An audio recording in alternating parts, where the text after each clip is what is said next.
Hello बच्चों, स्वागत है आप सभी का एक बार फिर से हमारे YouTube चैनल में।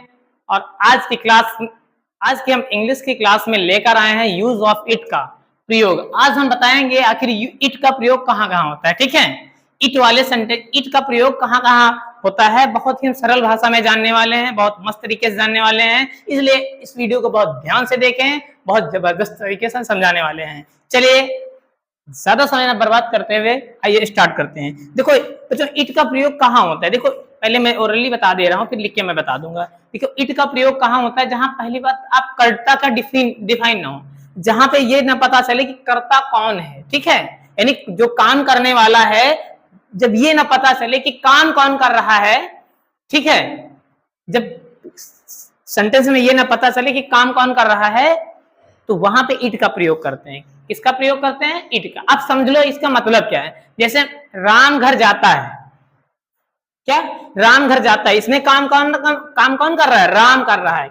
जैसे हम कह दें कि राम घर जाता है ना, जैसे लिख दें राम है ना घर जाता है, तो इसमें यार काम कौन कर रहा है? राम कर रहा है ना। क्या कर रहा है? राम। कर्ता कौन है इसमें? राम है ना। लेकिन जैसे कह रहे हैं बारिश हो रही है, बारिश हो रही है, अब इसमें काम कौन कर रहा है?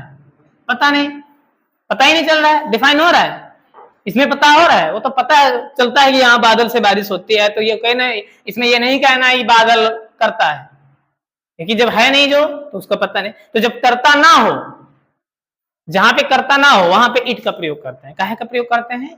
इट का। जब ये डिफाइन ना हो कि कर्ता कौन है, तो आप वहां पे किसका प्रयोग करेंगे? इट का। समझ में आया ना? किसका प्रयोग करेंगे? इट का। ठीक है, तो चलिए जानते हैं इट का प्रयोग कहाँ कहाँ पे होता है। ठीक है, मैंने एक डिफाइन कर दिया, अब इसके विषय में समझते हैं। तो बच्चों इसको नोट कर लीजिएगा। ठीक है, देखो इट का प्रयोग कहाँ होता है। सबसे पहले हम जानते हैं इट का प्रयोग कहाँ कहाँ होता है। देखिए, जहां पे समय का, क्या चीज? समय, जहां पे समय की बात की जाए। पहर, पहर का मतलब क्या होता है? जैसे दोपहर है ना, शाम, सुबह, जहां इनकी बात की जाए, जहां किसका? समय, पहर, दिन, महीना, वर्ष, है ना, मौसम आदि, है ना, एवं जिसमें कर्ता का पता ना चले में प्रयोग करते हैं, में प्रयोग होता है। समझ में आया ना? अब देखो यहाँ पे गौर से देखिएगा, पहले इसको समझ लो, बाद में नोट कर लीजिएगा, है ना। तो सबसे पहले देखो यार, यहाँ पे क्या है? समय। मैंने क्या बताया? इट का प्रयोग कहाँ करेंगे? जहां समय की बात हो। फिर पहर, जहां पे दिन की बात हो। जैसे समय की बात, जैसे 10 बजे हैं, तो यहाँ पे समय की बात हो रही है ना, जैसे क्या कहते हैं? 10 बजे हैं, तो वहां पे समय की बात हो रही है, तो क्या करेंगे? यहाँ पे इट का प्रयोग होगा। ओके, जैसे पहर, जैसे दोपहर हो गई है, सुबह हो गई है, शाम हो गई है। समझ में है ना? तो यहाँ पे क्या हो जाएगा? यहाँ पे क्या हो जाएगा बच्चों? इट का प्रयोग होगा। समझ में आ गया ना? दिन, सोमवार है, मंगलवार है, था में कुछ भी हो जाए, लेकिन जहां पे दिन की बात हो। फिर महीना, जनवरी का महीना चल रहा है, या जनवरी का माह है। ठीक है, इसे वर्ष, सन 2010 है ना, जो भी हो। मौसम की बात जानकारी हो, है ना, आज बहुत ठंड थी, क्या आज बहुत ठंड थी, आज बहुत गर्मी है। ऐसे अगर ऐसा आपको लग रहा है जहां पे इन चीजों का होता है, वहां पे क्या किसका प्रयोग होता है? तो समझ लीजिए, वहां पे इट का प्रयोग, यहाँ पे इट का प्रयोग। अब मौसम, ठीक है, और जहां पे कर्ता डिफाइन ना हो, जहां पे कर्ता पता ना चले, जैसे कर्ता पता ना चले, जैसे मैंने बताया बारिश, है ना, बारिश, या फिर पाप करना बुरी बात है, तो यहाँ पे कर्ता नहीं पता चल रहा है ना। ओके, यानी कि दूसरे को बुरा कहना सरल है। ओके, समझ में आया ना? तो ऐसे वाक्यों में क्या करेंगे? ऐसे वाक्यों में इट का प्रयोग करेंगे। अब हम जानेंगे कि कैसे इनका ट्रांसलेशन करेंगे। बहुत ही आसान भाषा में जानने वाले हैं, ध्यान से सभी लोग देखिएगा। ठीक है, अब जैसे एग्जांपल के तौर पे सबसे पहले देखो यहाँ पे यार, यहाँ पे जैसे लिखा हुआ है, जैसे आज सोमवार, सोमवार है ना।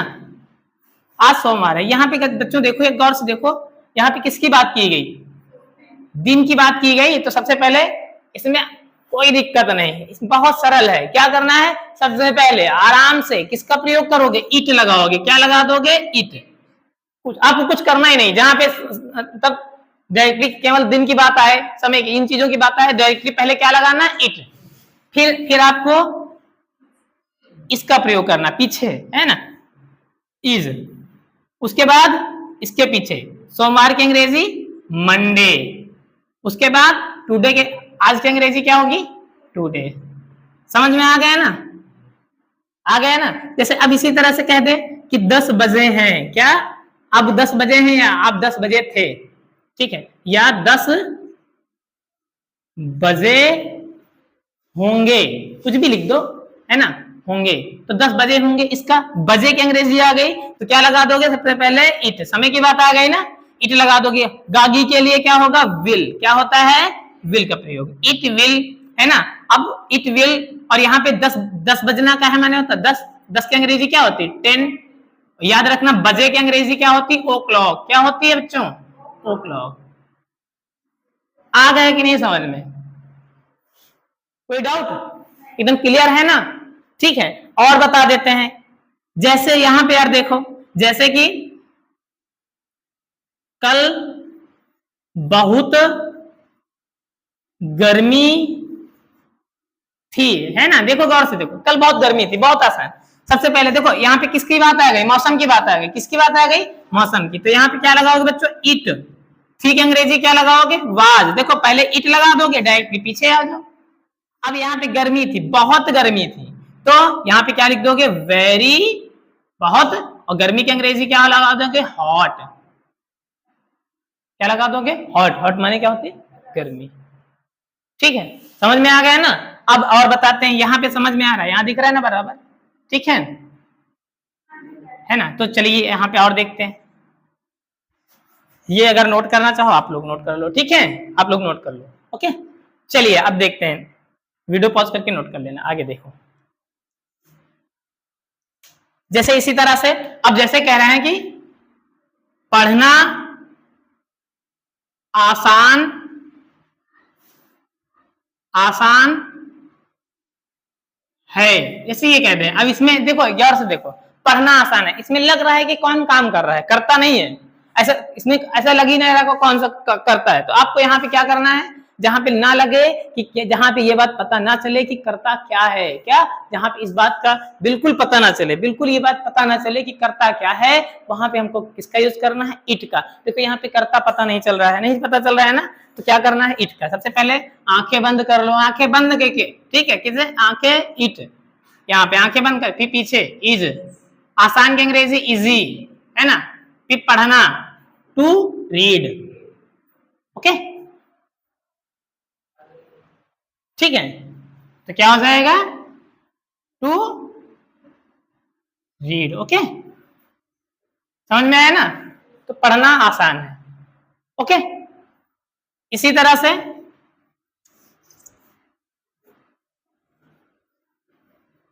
जैसे आ जाए, तैरना कठिन नहीं है, तो यहां पे क्या लगा दोगे, इट लगा दो। क्या लगा दो, इट। इज माने है, नॉट माने नहीं। कठिन की अंग्रेजी डिफिकल्ट, क्या हो जाएगा, डिफिकल्ट। और तैरना की अंग्रेजी टू स्विम, ओके। समझ में आ गया ना। तो इसी तरह से बच्चों, इट का प्रयोग ऐसे ही वाक्यों में हमको करना है। इसमें ऐसे समझ में आ गया ना, ठीक है। एक बार एक आधे और बता देते हैं एग्जांपल, इनको नोट कर लिया होगा, अभी इधर देखते हैं।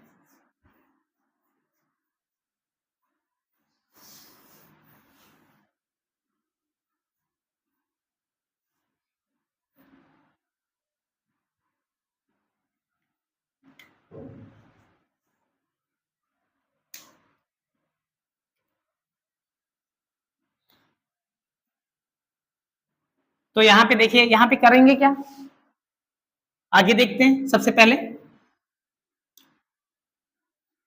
जैसे आ जाए, देखो हमने पहर की बता दिया, दिन है ना। जैसे आ जाए सुबह हो गई है, क्या सुबह हो गई है, सुबह हो गई है, इसका करना है तो क्या लगाना है, देखो गौर से इधर। सुबह हो गई है तो इसको क्या करना है, सबसे पहले क्या लगाना है, इट। क्या लगाना है बच्चों, इट। इज माने है, और होना, सॉरी मॉर्निंग, मॉर्निंग माने क्या हो जाएगा, सुबह हो गया। अगला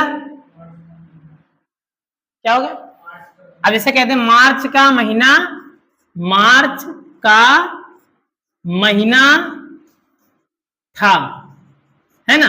तो यहाँ पे आ जाएगा इट, सबसे पहले इट लगा दोगे, महीने की बात आ गई ना, तो यहाँ पे इट लगा दोगे। था की अंग्रेजी क्या होती है, वाज, है ना। फिर उसके बाद था की अंग्रेजी क्या होती है, वाज। अब मंथ पीछे, मंथ माने महीना, ऑफ माने का, मार्च की अंग्रेजी क्या हो जाएगी, मार्च। ठीक है, तो बच्चों ये समझ में आ गया ना, कोई दिक्कत तो नहीं है, क्लियर हो गया ना। तो इट का प्रयोग हम ऐसे करते हैं। तो मेरे ख्याल से आपको अच्छे से ये लोग समझ में आ गए हों, बहुत बढ़िया तरीके से आपको जो है इसको आप नोट कर लीजिएगा, और ऐसे ही ट्रांसलेशन बना के खुद बना करके प्रैक्टिस कीजिएगा। ठीक है, बेहतर तरीके से समझ में आ गया होगा, उम्मीद करता हूं। आप लोग इसको अगर थोड़ा बहुत डाउट हो तो आप कमेंट सेक्शन में जरूर से जरूर बताएं, ताकि हम आपकी दिक्कत को समझ सकें और उसको अगले लेक्चर के माध्यम से सॉल्व कर सकें। तो बच्चों आप जबरदस्त तरीके से पढ़ाई करते रहिए और हमारी इस सीरीज में जुड़े रहिए, क्योंकि हम आपको एकदम जीरो लेवल से ट्रांसलेशन बता रहे हैं और आपको हाई लेवल तक ले जाएंगे। आपको क्लास 12th और आगे चल के जितने भी क्लासों की ट्रांसलेशन में दिक्कत होगी, हम वहां तक जो है आपको वीडियो के माध्यम से, अपने लेक्चर के माध्यम से ट्रांसलेशन बताने वाले हैं। तो बच्चों ज्यादा बातें न करते हुए आज के लेक्चर हम यही समाप्त करते हैं। मिलते हैं अपने अगली वीडियो में, तब तक के लिए जय हिंद, जय भारत, थैंक यू। जय हिंद।